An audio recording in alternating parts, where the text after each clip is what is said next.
In this video, I'm going to show you how to place your upper control arm on this Nissan Frontier. This is located behind your front wheel, and you will need an alignment after this job is done.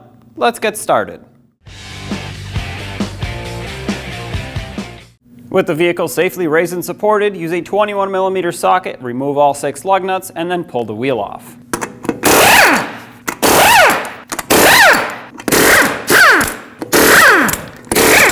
And now remove your wheel. With the wheel off, we can see where our upper ball joint connects to the knuckle. To get this off, we'll have to remove the cotter pin first. With some cutters or pliers, you can grab it and straighten it out. This one is quite rusted, so hopefully it comes out, because sometimes you have to end up cutting them flush. Oh, it looks like I was able to break it free, which is great.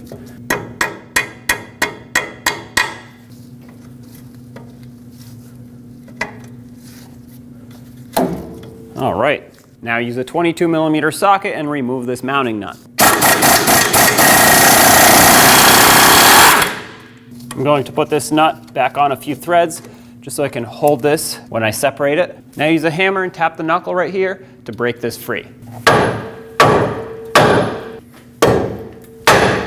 There we go. With the help of a pry bar and this S hook, I can hold the control arm down so I can remove the mounting nut the rest of the way, and then slowly release this. The knuckle's going to want to come forward, that's okay. Now I want to take note of how the control arm is positioned. This will be its neutral resting point. Basically, this is where it'll sit naturally at ride height. And the reason I need to note that is because the new one will have to be positioned just like this before we fully tighten those bolts. So now that we've kind of estimated that, it doesn't have to be 100% perfect, but it needs to be close, we can remove the bolts and remove our control arm. It does not matter which one you take off first. I'm just going to start on the rear. You have a 19mm mounting nut on this side and a 19mm headed bolt over there that we'll have to hold.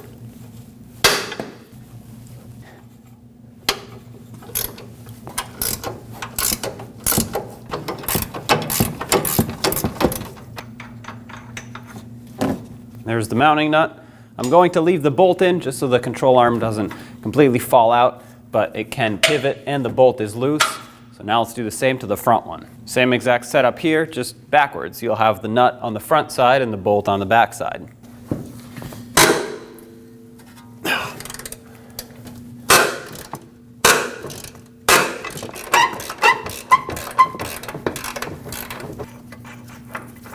All right, this mounting nut is off. I'll push this bolt through, pull it out the other side, set it aside. Now we'll have to disconnect the steering shaft right up here where the lower meets the upper so that the rearward bolt for the control arm has space to slide out. This will be in the way if you don't do that. So spin this if necessary so it can face down a little bit, and then with a 14mm socket, swivel and extension, let's remove that mounting nut.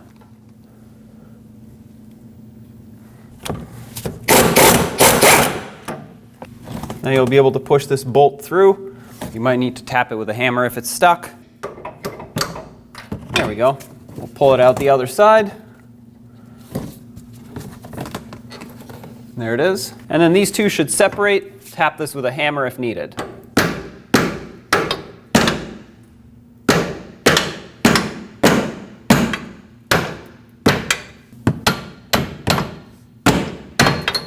There we go. Now, if your steering wheel is not locked, you want to make sure that this doesn't spin or it'll break the clock spring. Now you'll be able to pull the steering shaft away enough to get this bolt out.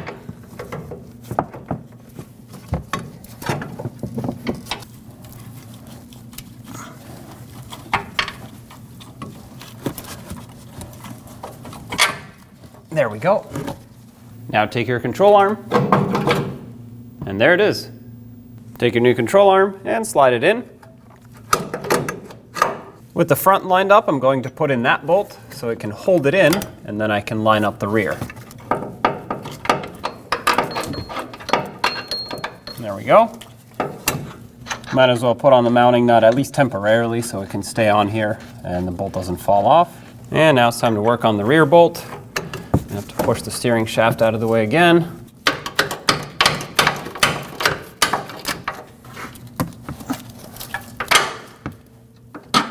All right, there we go. I'll thread on the mounting nut while I'm at it. Before we get the control arm fully bolted in, let's reattach the steering shaft. I cleaned this up the best I could and I put a little bit of grease on the shaft. I recommend that you do this every time you disconnect it because it does accumulate rust over time. As you saw, this one was somewhat stuck in there.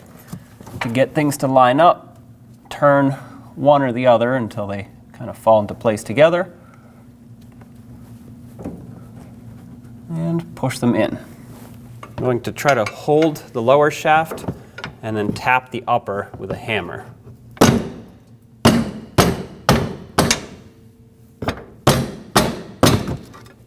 There we go, that seems to have done the trick. That's fully seated. I cleaned up the rust off the bolt and applied some anti-seize. We'll start that back in.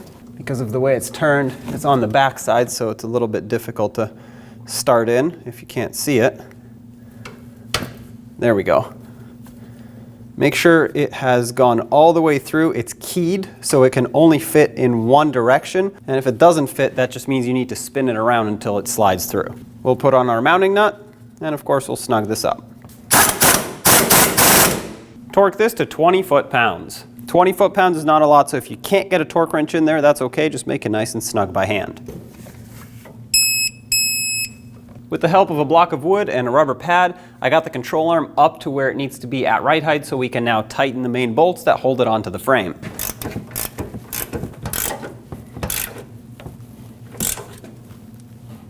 This rear one, however, I cannot torque just because the brake lines are going to be in the way, so I'm going to do my best to tighten it up with my wrench, but if you can fit a torque wrench in there, go right ahead, 94 foot-pounds.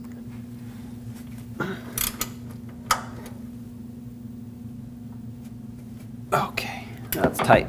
With the first bolt tightened, the control arm will stay where it is, so I can remove the block of wood and the rubber pad that I had as a spacer, and we can tighten up that second bolt.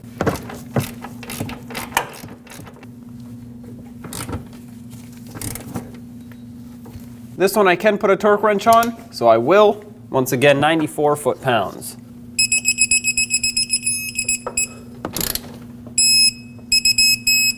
All right. Bring the ball joint stud through the knuckle.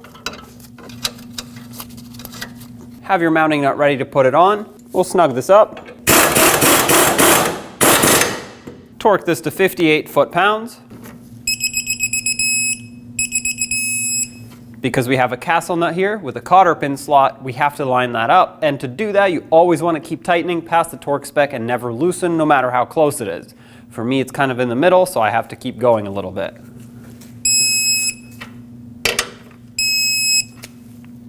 Get your cotter pin through, and we'll bend it over to lock it in. Just like that. Reinstall your wheel. If your vehicle has those center caps, you'd want to put that on now, then the lug nuts. We'll install all 6 of these, bottom them out in a cross pattern, and then also in a cross pattern, we'll torque them to 98 foot-pounds.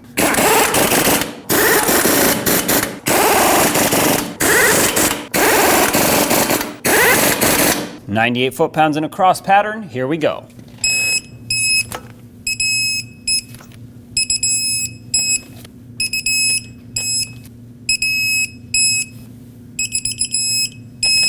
Double check them all.